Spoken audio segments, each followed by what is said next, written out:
কালকে নিউ টাউনে একটা মর্মান্তিক ঘটনা ঘটে গেছে। তো সেই ঘটনাটা তোমাদের সাথে কিছুটা তুলে ধরবো, আর সেখানেই আমরা যাচ্ছি। রাস্তাটার ঠিক ওপারটায় এখান থেকে দেখতে পাচ্ছ প্রচুর দোকান রয়েছে, আর দোকানগুলোর ঠিক পিছনেই রয়েছে বিশাল বড় একটা খাল, যেখান থেকে মানে শহরের যত নোংরা জল যায় আর কি।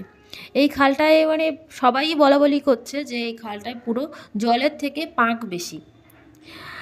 আর এখান থেকে কিন্তু প্রত্যেক দিন অনেক মানুষ পারাপার করে। কালকেই এমনই একজন পার হতে গিয়ে ভেলা থেকে পড়ে যায়। অনেক খোঁজার পরও তাকে এখনও পাওয়া যায়নি। সকাল থেকে পুলিশ, মিডিয়া সবাই এসেছে, কিন্তু তার খোঁজ এখনও মেলেনি। আর এখানে দেখো সাঁকোটার অবস্থা এতটাই নড়বড়ে, যারা খবর করতে এসছে তারা সাহসই পাচ্ছে না সামনের দিকে এগিয়ে যেতে। আর ওখানে ছোট্ট একটা ভেলা আছে যেটাতে সবাই পারাপার করে, শর্টকাট রাস্তা বলতে পারো এটা মানুষের কাছে। তো সেখানেই এমন একটা মর্মান্তিক ঘটনা ঘটে গেছে।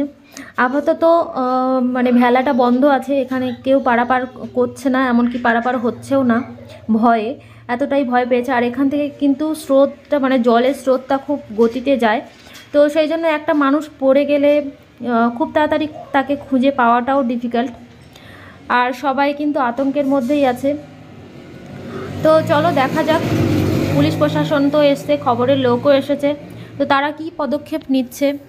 সত্যি ঘটনাটি খুবই দুঃখজনক, আমার তো শুনে খুবই খারাপ লাগছে। আর যাদের ঘরে এই ঘটনাটি ঘটেছে তাদের কি অবস্থা এখন। তো এই ভিডিওটি পারলে তোমরা একটু শেয়ার করে দিও, যাতে সবার কাছে পৌঁছায়, আর সবাই একটু সাবধানে থাকে, সতর্ক থাকে, চোখ কান খোলা রাখে।